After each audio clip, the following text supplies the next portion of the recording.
Okay, now let's just talk about what your body has gone through in terms of the actual physiology. Your body's ability to regulate itself has been completely obliterated. It doesn't necessarily know what sleep is and how to regulate it. It doesn't know about your heart beating regularly. It doesn't know about breathing being regulated. It doesn't know about eating and hunger being regulated. It doesn't know about alertness and attentiveness. It doesn't even know how to keep itself safe and to sense when things are not safe. It's in a state of dysregulation.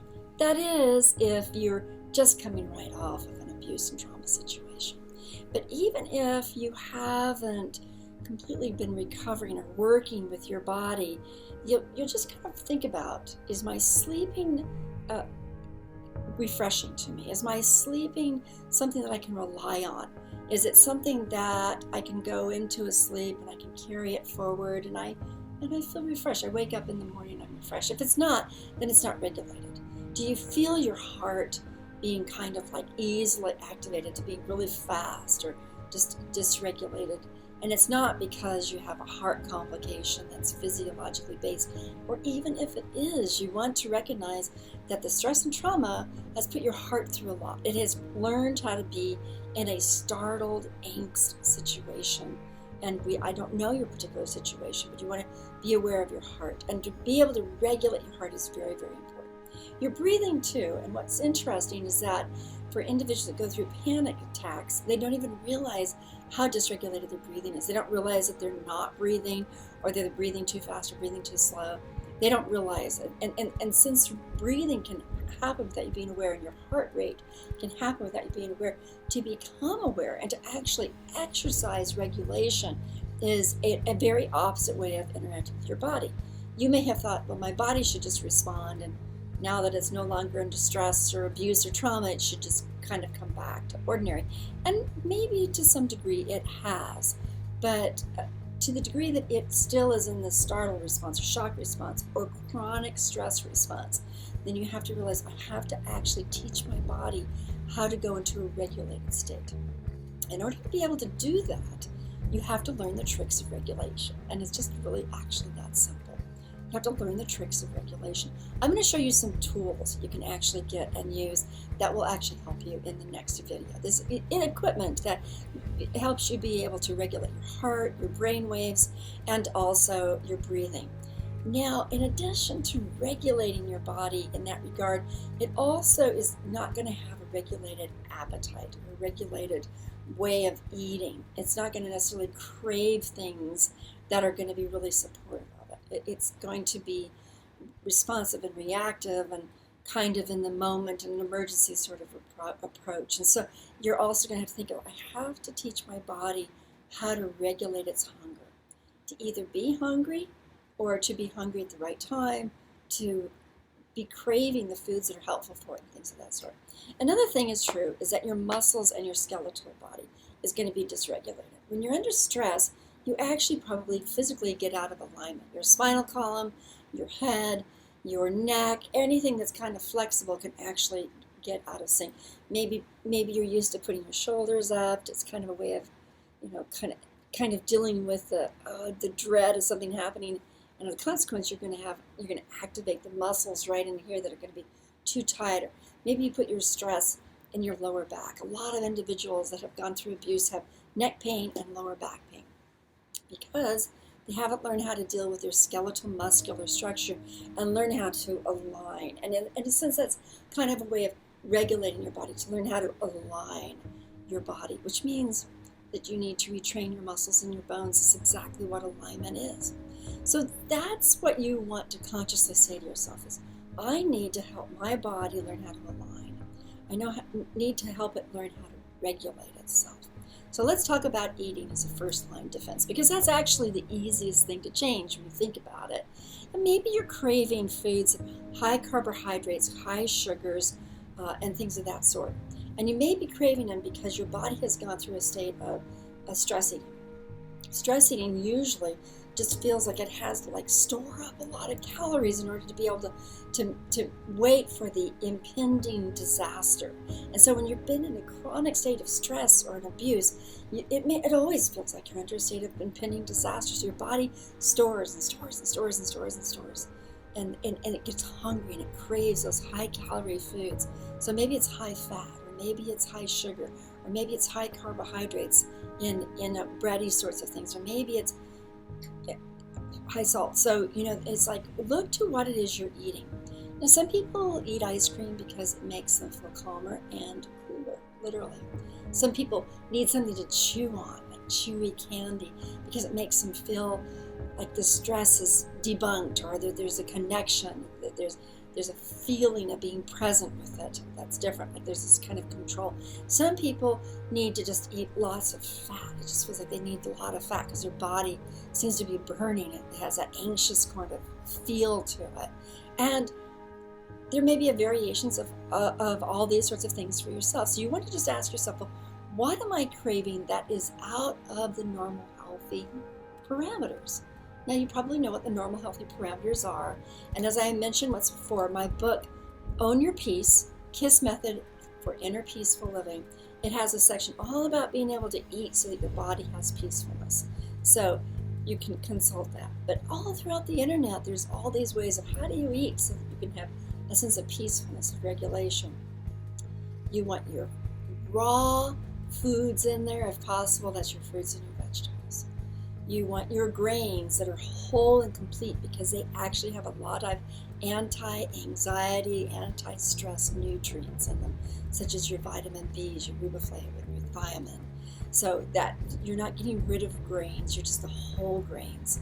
You want to be able to have your proteins, whatever way you want to get your proteins in, whether that's through milk products or animal products or vegan products, but you want to be able to make sure that your muscles have enough protein to be able to really conduct the proper amount of strength and expression of muscular support for yourself. So you want to make sure hydration, absolutely, hydration without sugar water, without the fruit juices, hydration so that you have enough liquid in your system to have every bit of that electrical process throughout your body going really well.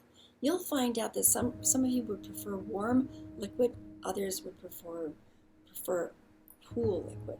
And gauge that in terms of what makes you feel better, not only in terms of soothing yourself, but also in terms of feeling hydrated. And you want to be aware that there are some beverages that really don't do any hydration whatsoever. They actually dehydrate you. Alcohol is among that collection, as well as caffeinated drinks. So you want to make sure my drinking or my absorbing foods that have a lot of liquid in them. There is some study that suggests that if you had the right amount of hydration, your body would regulate very, very well in its hunger and its ability to function. So that's supremely important. Now, have I said anything that you don't know? Of course not. I didn't. But what I'm reminding you of is that this regulation of eating the foods that are all about your body being built up and supported, as opposed to stressed.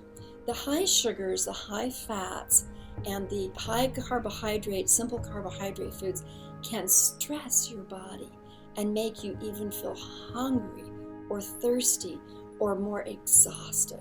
So now you have to look at, am I doing sugars, simple carbohydrates, that's the refined flours or the cookies or the cakes or the refined breads, or even a sugar presence in liquids or sugar presence in other types of foods, or the types of fat that are really saturated with fat. So I'm not talking about the healthy fats. So you want to say, what am I doing that's stressing? What am I doing that just makes me feel like I want to store up lots of calories when I really don't need to anymore? I'm not in a stressful moment other than the memories, other than recovery process. But I'm not in the stress of abuse and trauma. Not to say that you're not in the middle of some sort of stress, but you're not in the same stress as abuse and trauma. You're in the stress of recovery and whatever else life is handing over to you. So you want to say to yourself, okay, what foods am I inclined to eat because I'm trying to manage my stress? Because my body feels like it's in an emergency situation where it's trying to store up calories. Or have I gotten accustomed to that way of eating, but now I feel really tired? Ugh. And as we all know, simple carbohydrates and sugars have a way of really making you want to sleep. In fact, for some individuals that have insomnia, I actually recommend that a piece of bread with peanut butter, a piece of bread with turkey, or a glass of milk, maybe slightly warm with vanilla, at nighttime actually put people to sleep. Some people, sugary things make them go to sleep. So if you're having trouble sleeping, you might actually use that to help you regulate and learn to relax and fall asleep. Now, high energy foods are important because you want your body to feel supported so that it can become clear, cleansed, aligned, supported, and regulated. And so the fruits, the vegetables, the nuts, the complex carbohydrates, the complex grains, the great proteins for you, and the hydration, all of those things fortify your body so you can build up the strength in your body. Also, by regulating when you eat, even when you're not hungry, it can be of help too. So, while I'm not a big advocate that everybody has to eat by the same regulated way, it may be that for you, every 4 to 5 hours gives you enough time to eat, process, feel a little hungry, and then eat some more. So that you give your body enough time to digest and empty. So that every 4 to 5 hours. For others of you, you actually need to take something every 2 to 3 hours, in which case you would take the proteins and the vegetables would be ideal to take in between. So for others of you who have a blood sugar complication that's dysregulated by the stress or by just physiological complications, you're going to have to sit there and modify, do I need more actual sugar? Fruit juice? Do I need actual fruit? Do I need this sugar inside me because my body is so quick to lose the blood sugar that I need in order to stabilize? I'm sorry that this is kind of complicated, but the truth is that this is very individualized. And so you have to be able to look at yourself straight on and say, how am I eating that's dysregulating me, that's causing me further complications? And how might I eat that makes me feel in some sort of rhythm, some sort of alignment, some sort of strength, some sort of betterment? After 3 days of trying a certain collection of things, if it feels like you're getting better, stronger, clearer, a right amount of energy, then you're probably doing right by yourself. If after 3 days of eating a certain way you still feel off, you might want to modify and play with the various things that I'm talking about playing with in terms of your own sense of it. Now, one thing I want to leave you with is for sure this. In this entire course on your body, you'll notice that I'm trying to put you in charge of your body instead of your body in charge of you. Your mind, your thoughts, your choices, what you decide to do or not to do, what patterns you set up, you need to be in charge of actually creating a pattern. Because your body, in being dysregulated, can't necessarily send you really healthy signals. It doesn't actually necessarily know what it needs. Now, some of us, we've gone through stress and trauma and abuse. Our bodies did not get enough trauma, shock, cortisol, excess adrenals. And so it's still trying to teach us, hey, regulate me this way. But for most of us, after abuse and trauma, you're dysregulated. And it is your mind that has to put into action choices, telling your body what you're going to give it as opposed to doing whatever your body feels like it needs to do. Because your body actually doesn't necessarily know that you've survived it and that you're now in the state of recovery. It may just still be in survival mode.